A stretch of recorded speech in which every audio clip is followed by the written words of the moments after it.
परमेश्वर के धन्य नाम की महिमा हो। प्रभात मनन के सत्र 1333 में आप सभी का बहुत ही विनम्रता के साथ स्वागत करता हूं। आइए आज का मनन के लिए हम पढ़ते हैं पहला तीमुथियुस अध्याय 3 पद 8। वैसे ही सेवकों को भी गंभीर होना चाहिए, दोरंगी, पियक्कर और नीच कमाई के लोभी ना हो। पिछले दिनों में हम ये देख रहे थे कि सेवक अथवा डीकन की सेवा क्या है। तीसरा अध्याय की 8वीं पद से लेकर 12वीं पद तक हम ये देखते हैं कि एक व्यक्ति को डीकन के रूप में चुनने के लिए, चुनाव जाने के लिए उनमें क्या क्या योग्यता होना चाहिए। लेखक पौलुस कहता है सेवकों को भी गंभीर होना चाहिए। सेवकों को भी करके इसलिए कहा कि जैसे प्रचारक, प्राचीन आदि लोगों को भी सेवकाई के क्षेत्र में गंभीर होना चाहिए, वैसे ही डीकन को भी गंभीर रहना चाहिए अपनी सेवकाई की मामले में। गंभीर होने का मतलब क्या है? मैं कुछ कलीसियाओं में देखता हूँ कि कुछ अगुए लोग रविवारी आराधना सभा में विशेष कुर्सी पर बैठते हैं और किसी से भी बात करते हैं तो आवाज में थोड़ा सा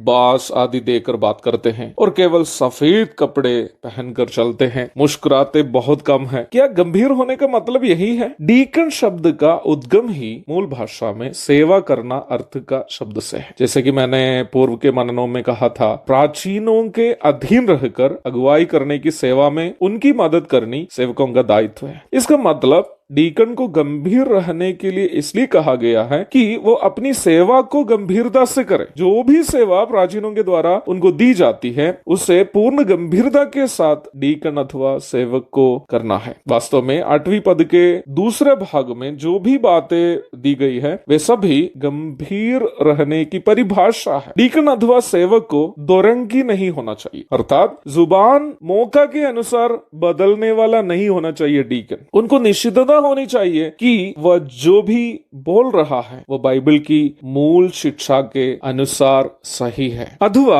उनको बाद में अपना जुबान बदलना नहीं पड़ना है। विश्वासियों की आत्मिक तथा अन्य आवश्यकताओं के संबंध में सेवकों को कई बार प्राचीनों को रिपोर्ट देना पड़ता है। डीकन को केवल ऐसा ही रिपोर्ट प्राचीनों को देना है जिसके बारे में उनको पूरी निश्चितता है, अन्यथा बाद में प्राचीन लोग जांच पड़ताल करते समय डीकन का रिपोर्ट गलत पाया जाए, उनको अपना जुबान को बदलना पड़ेगा। इसी परिप्रेक्ष्य में पौलुस कह रहा है कि डीकन को दोरंगी नहीं होना चाहिए। दूसरा, सेवक अथवा डीकन पियक्कर नहीं होना चाहिए। दूसरा जो है, जो डीकन होना चाहता है या डीकन के रूप में जिसको चुना जाएगा उनको पियक्कर नहीं होना चाहिए। इस समय आपके मन में एक सवाल उत्पन्न होने की संभावना है, क्यों केवल डीकन से ये कहा गया है कि वह पियक्कर ना हो? क्या इसका मतलब बाकी सभी विश्वासी पी सकते हैं? ऐसे भी पूछने वाले या सोचने वाले विश्वासी तो जरूर होंगे। विश्वासी से भी ये अवश्य कहा गया है कि वह पियक्कर नहीं होना चाहिए। अगर भाई कहलाकर कोई पियक्कर है उसके साथ संगति नहीं करने के लिए पहला कुरिन्थी अध्याय 5 की 10 और 11 में बताया गया है। इसलिए इस पद का अर्थ यह नहीं है कि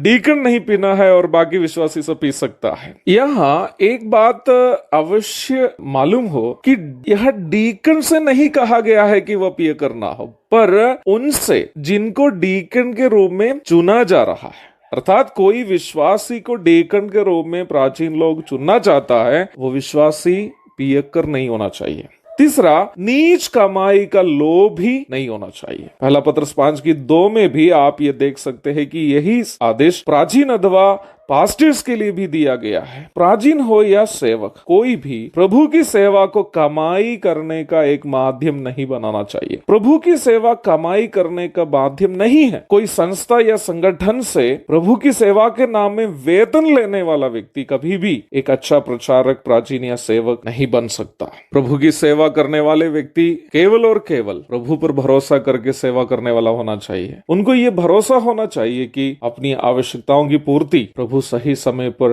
अवश्य पूरा करके देंगे। प्रभु की सेवा खून और पसीना बहाने की सेवा है, ना कि सेवकाई के बहाने मस्ती करने का माध्यम है। वो चाहे सुसमाचार प्रचारक हो या प्राचीन और सेवक ही हो। प्रभु की सेवा नीच कमाई के लिए करने वाला व्यक्ति वो श्रापित है। एक और शुभ दिन की धन्य कामनाओं के साथ आज का मनन का मैं पूर्ण विराम करता हूँ। प्रभु आप सबको आशीष दे। आमीन।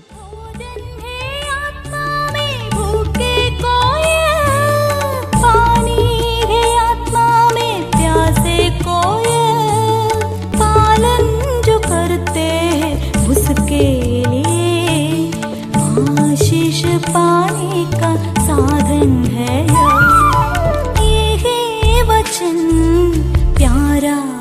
वचन, यीशु मसीह का प्यारा वचन।